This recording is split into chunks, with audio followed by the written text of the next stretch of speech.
কবিতা পাঠের সময় এখন। আমরা কবিতা পাঠের মধ্যে ছিলাম, আমরা কবিতা পাঠের মধ্যে আছি এবং আমরা কবিতা পাঠের মধ্যে থাকব। পড়ব রবীন্দ্র গুহর কবিতা জন্মদর্পণের ছবি। হাত বাড়ালেই ছুঁয়ে যায় খর রোদ্দুর, পাহাড়ি চিকচিকা, পক্ষীকুল খাক হয়ে ওড়ে লু বাতাসে। যন্ত্রণার ভাষা ছত্রাখান জ্বলন, নৃত্য চলে জ্যোতিচিহ্নহীন। কবেকার তোলা ছবি দোলা দেয় আজও উৎস থেকে, ভঙ্গিতে যদিও বিস্তর ফাঁক ফোকর। রোদ্দুর ছুঁতে চায় সরীসৃপের কারসাজি। মাঝে মাঝে ভাবি, প্রেমের রহস্য এত লবণাক্ত কেন? বহু চর্চিত উচ্ছ্বাসের ছোঁয়া, বিলাসধ্বনি, আর হ্যাঁ, হাড়হিম ঠান্ডা চাকু ছুরির মতো হাসি। কি বুঝতে কি বোঝায় রোদ্দুরের ছায়া? ফুলের গায়ে আগুন, কি বুঝতে কি বোঝায় কি বুঝতে কি বোঝায় দুরান্তের মেঘ। দৃশ্যের অতি দৃশ্য, চোখ খুব কষ্টে আছে। কোথাও উলু বাতাসের শব্দ নেই, হতাশা ন্যস্ত মন। কোথাও উলু বাতাসের শব্দ নেই, হতাশা ন্যস্ত মন, তাহে গোপন যন্ত্রণা। ছবিটা চোখ থেকে নেমে আসে বুকের ওপর।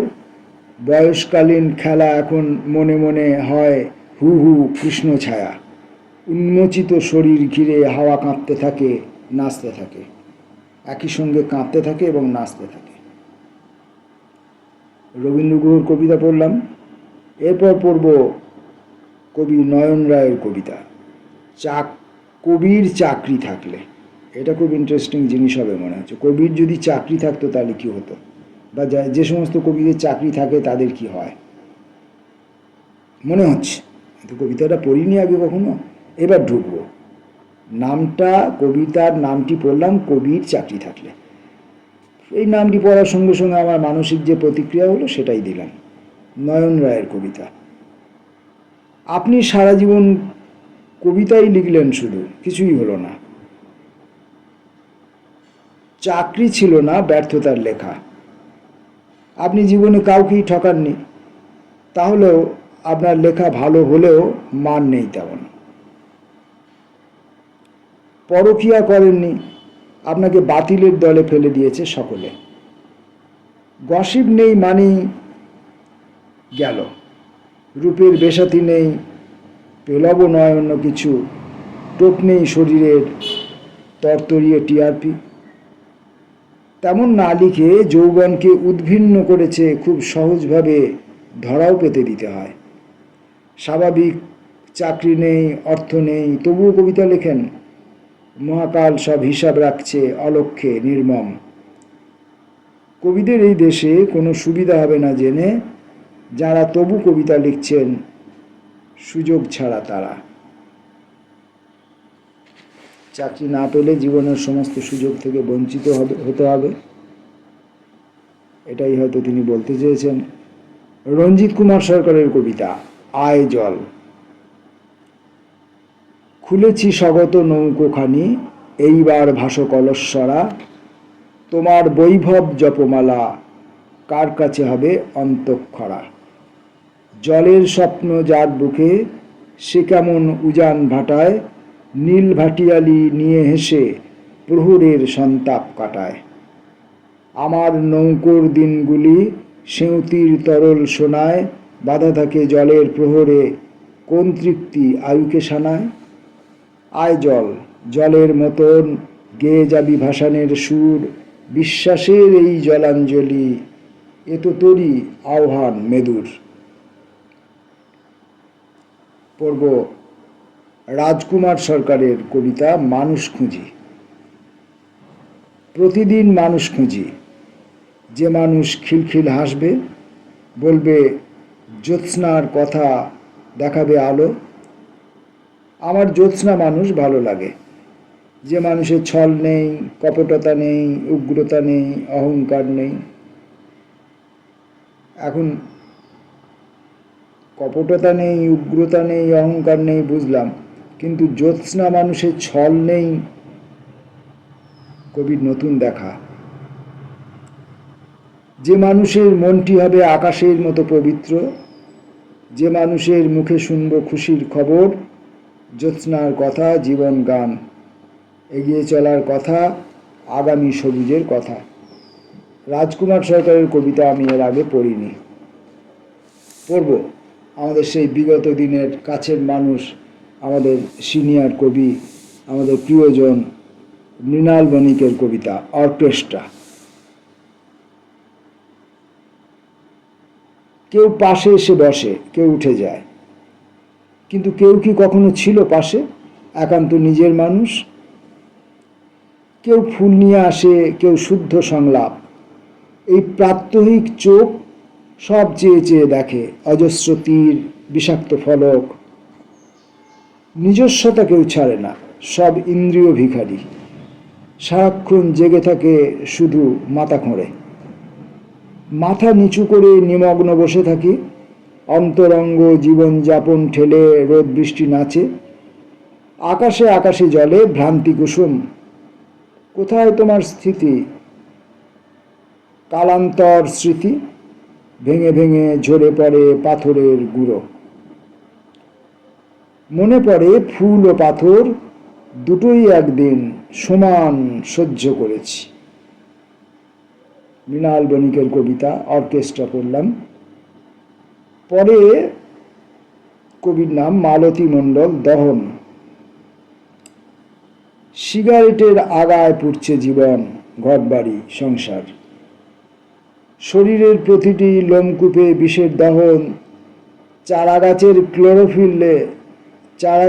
ক্লোরোফিল ধরেছে বিশ্বাস, ভালোবাসা, নির্ভরতা।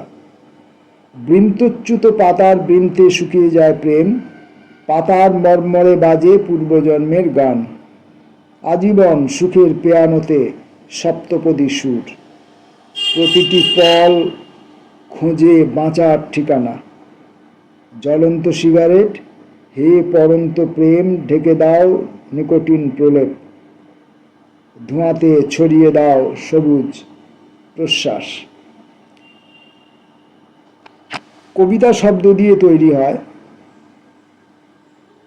শব্দ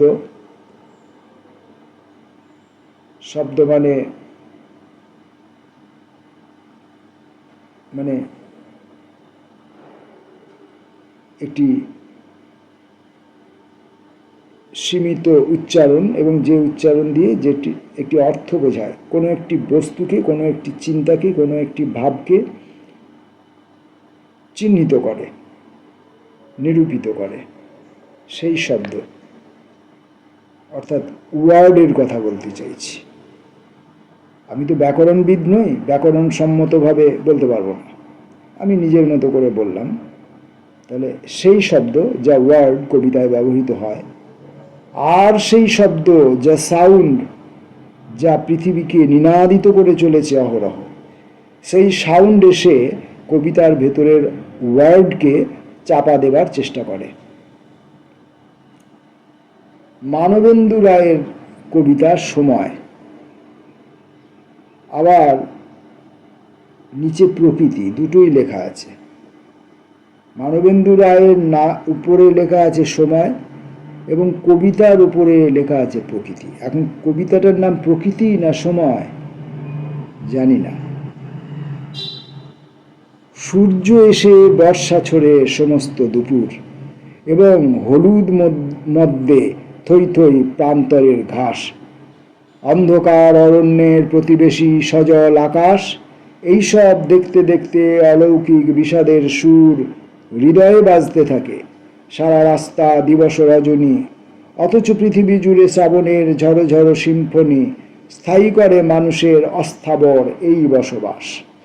সূর্য ডোবে, পশ্চিমের বারান্দায় দাঁড়ালে গধূলি, মৃদু পায়ে সন্ধ্যা নামে, সিঁড়ি বেয়ে তরল আধার আকাশ প্রগাঢ় করে, এবং শরীরী তমসার অদৃশ্য শিল্পীর হাতে নক্ষত্র তারকাময় তুলি। তবু বীজ বোনা হয়, মাঠে মাঠে জেগে ওঠে চাষ, ঋতুমতী পৃথিবীকে ভালোবাসে মেঘ ও আকাশ, রাত্রি শেষে সূর্য আনে এই দেশে সময় আবার। কবির নাম মিঠু মুখার্জি, ঢেউ। সেদিন যখন তাকিয়েছিলে, বয়স তখন বছর 20 হবে, চোখে তখন ঢেউয়ের দোলা দুলছিলে গৌরবে। সময়টা ছিল কলেজ ফিরতি বিকেল, তোমার বুকে মেঘ জমেছে বলেই হেসেছিলে ঠোঁট চেপে, নিথর মনে পদ্ম উঠেছিল কেঁপে। আজকে যখন আবার দেখা, হঠাৎ করে অঝোর ধারা, চোখের কোলে সজল ফেনা, সত্যি বলো ঢেউ ছিল না, নাকি সে ঢেউ তুমি দেখতে পেলে না চোখের আবরণে?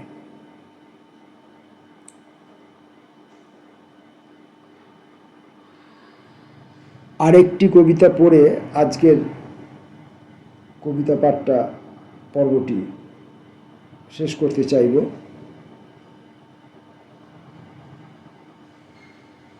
কবির নাম হীরক বন্দ্যোপাধ্যায়, ওপেনহাইমার। একদিন সব থেমে যাবে, অপরিমেয় ঢাকের বাদ্যি, অনিবার্য রেশারেশি, অতুল হিংসা।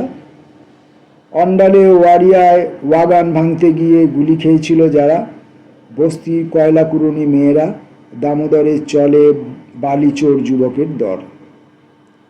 একদিন সব থেমে যাবে, ক্রোধ, লোভ, মদ মাৎসর্য, থেমে যাবে বৃষ্টির প্রহর, বিশালাক্ষীর মন্দিরে মিথুন, লগ্ন গাছের মর্মর ধ্বনি, প্রতিধ্বনি, আবাহন, বিসর্জন, স্নেহ, মমতা, নগ্নতা, একদিন সব থেমে যাবে।